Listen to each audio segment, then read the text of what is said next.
When I took my yoga teacher training in 2006, I received a manual that was essentially a sad stack of photocopies without a lot of consistency. And that's what we're talking about today. It just will not fly any longer. Are you ready to become a yoga trainer? Welcome to the Yoga Trainer Fast Track. We help experienced yoga teachers become trainers in their very own yoga teacher training school. If you wish it was easier to have your own training, we share tips and tutorials to make your wish come true. If you're an experienced yoga teacher, like and subscribe to get free resources so we keep making more videos. With that being said, let's get started. So today we, of course, are talking about your manuals for your 200-hour yoga teacher training, which Yoga Alliance actually asks to see before they approve your school. The manual that I got was very much a collection of photocopies, and some of the pages were blurry, some of the content was actually cut off, and it's very typical of the way things were done back then, and it just wouldn't fly. Aruna, we were talking, yours was similar, right? You've heard this. Mine was the same. My teacher training manual from the first training I ever took, that was in 1998, was a stack of articles and newsletters that were photocopied and 3-hole punched for us to put in our binder. And that was kind of typical back then. And I even have friends who, because I know a lot of people who have been teaching yoga for a while, who have taught in teacher training programs, very well established programs that don't even have a manual. And they were registered with Yoga Alliance under the old standards, but as you can see, that just would not fly anymore. So here's the Yoga Alliance RYS enhanced application checklist. And in part 1 of the checklist, you need to upload your training manual. And so Yoga Alliance won't let you register a school without a manual anymore, which is good. I think students, they're furiously trying to write down everything the teacher says. And if they write down something wrong, and then after the training, they refer back to their notes, they just think that how would they know? How would they know that they heard it wrong? I mean, and the standards are a lot higher now, which is overall a good thing. When we were doing research for our yoga teacher training manual, we were trying to remember everything that we had been taught ourselves. And of course, we were looking through these manuals and we knew that we needed more substance. So we were also looking to current and relevant teachers, making sure that they were up to date with what they were teaching and their industry standards. I had a color-coded system. I am a big fan of highlighters.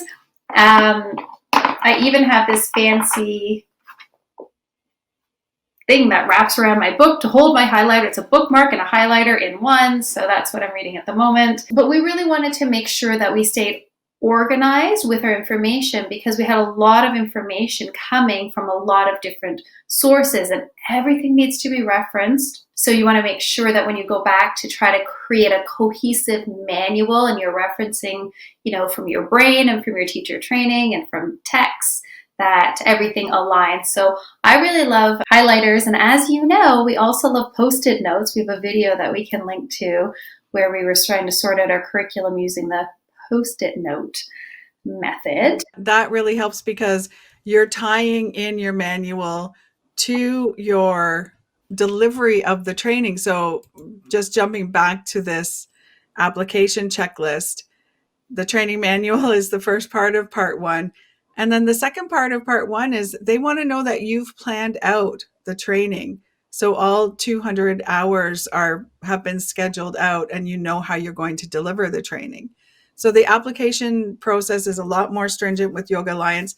They're not going to let you just take someone else's material and distribute it without a license. So what our teachers did technically was breaking a copyright. You're not allowed to just photocopy a manual and hand it out in your own teacher training.